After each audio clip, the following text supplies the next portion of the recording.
teenager and everything's like really like you're just really focused on you right now and everything feels really big and it could be very small and it feels negative, but like if you take a step outside yourself and look really at the bigger picture, that smaller picture is much more manageable, right?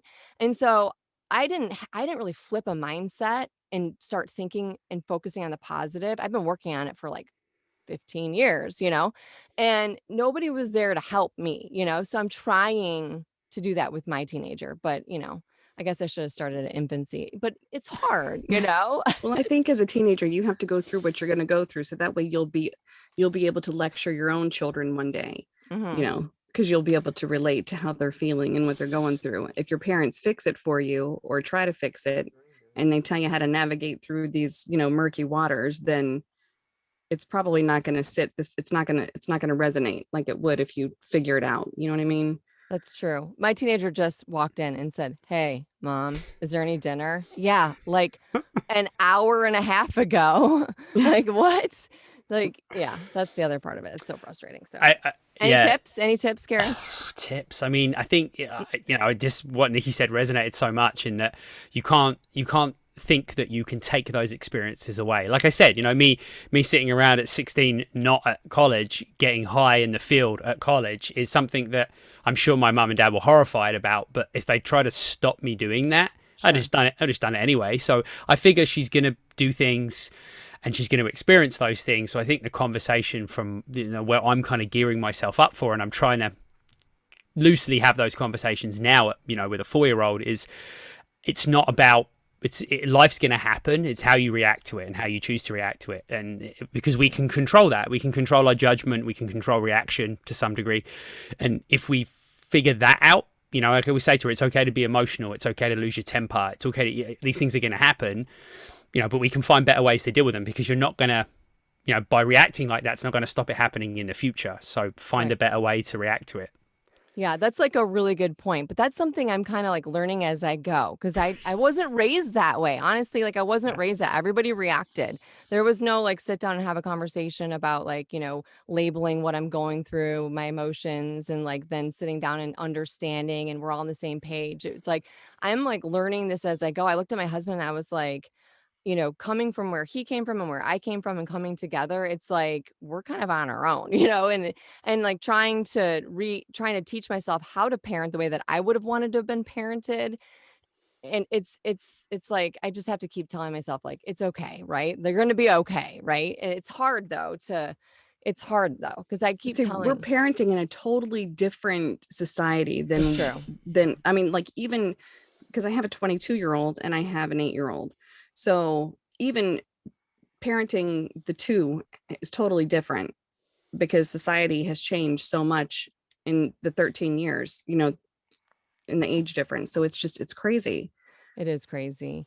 That's true. I am kind of struggling with parenting my 15-year-old versus like I have three. So I have a 10-year-old and I have a 7-year-old. So each one of them brings something different to the table. And it's just like I feel like I'm being pulled in all different directions. When you come across like because you work in physical fitness now. So like how did you go from like obviously your parents, didn't force you to get on a sports team and they didn't, they let you make your own decisions. And you said that they were like a little bit more lenient and laxed in terms of like eating right and like health and wellness and stuff like that, which I think that's just like the way that we all grew up, right? Because I remember like there's Pop Tarts and there's all kinds of like stuff that people are like, oh my God, don't give your kids that. And we're like, what? We're fine, pretty much, right? Yeah.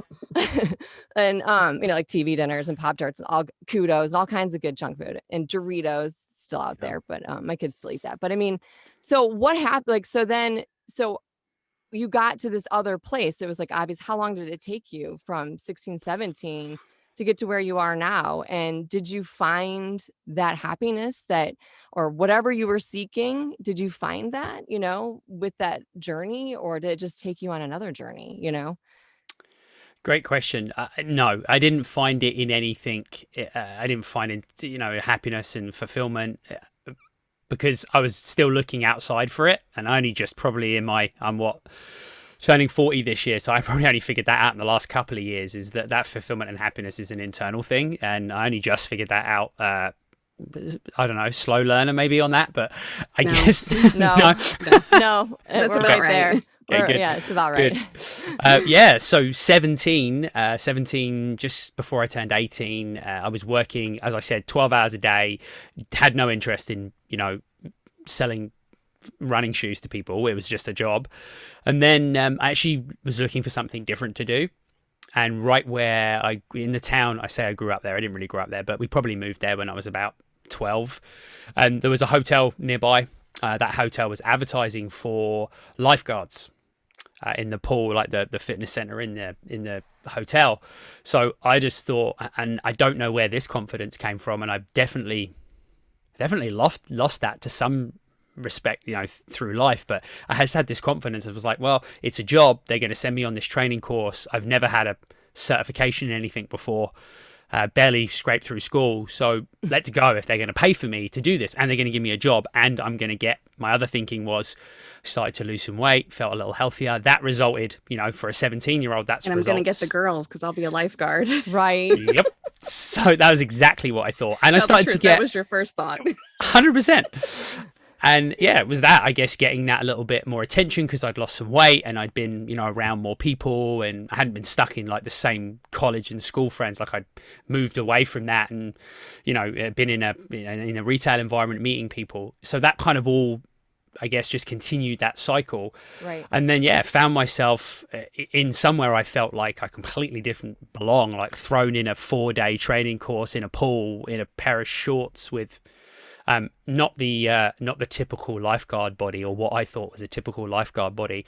So that was an interesting part of the journey because definitely a zero belonging at that point that I felt. But that's something that grew over time and it just kind of spiraled from there. And here I am 22 years later, nearly, still not a lifeguard, but still in the world of health and fitness. Health and fitness, right? Yeah. So that was kind of the start of it. And then it just continued, I guess, into many avenues and very strange decisions, like going into group fitness as a male in the early 2000s, which was still quite unheard of. I mean, we're still only about 90% female in group fitness generally. Yeah. So it's still a small percentage, but that was very new. And I was like 20 at the time. So yeah, it was another interesting leap in. I don't know if I'd do anything that brave now if I felt so far out my depth. Right. But I guess it just continued and that confidence I just jumped into things because I probably wasn't so scared of what other people thought maybe and when I was a bit younger. Yeah. I think that's like a lot for everybody. I mean, I remember I was always so stuck in my head when I was younger, but that at the same time, like it was like young and dumb, right? Like you just kind of are like, whatever, it's like, I'm just going to do it. And then somewhere along the way, you get kind of caught up and you don't do it. And just recently, because of the year that we just kind of had, I've been telling myself that if there's ever an opportunity that comes up, I'm just going to do it. I'm just going to go for it. I'm not going to let fear get in my head and control like the what ifs. Like screw the what ifs, just do it, try it and then, see what happens. But I mean, there's a lot of people out there that they don't do what you did. Like they don't follow that path. They're not aware of the opportunities around them, or they're not aware of life giving them opportunities, And so I think that's like really inspiring. And I know it's like, it's still hard work though, I mean, you still have to be aware and you still